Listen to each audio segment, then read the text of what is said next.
Beskou die reaktans Y in die volgende reaksie.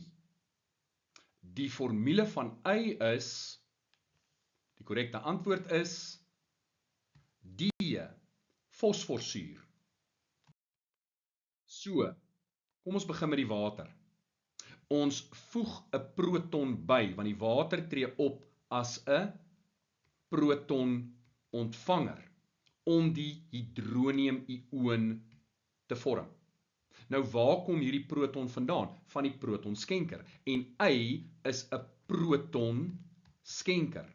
En die gekonjugeerde basis is dan die di-waterstof-fosfaat-ioon. So om te bepaal wat Y is, begin ons met die gekonjugeerde basis, die di-waterstof-fosfaat-ioon, en ons werk nou in trirad. Ons voeg nou daai proton wat verloor is, voeg ons weer by. So H2 word H3. Die fosfor bly die fosfor en die 4 suurstowwe bly die 4 suurstowwe. Maar die ioon se lading was minus, ons het 'n plus bygesit, min en 'n plus kanselleer mekaar uit, so ons aanvanklike suur se formule is H3PO4 en dit is fosforsuur. So Y is D, dit is fosforsuur.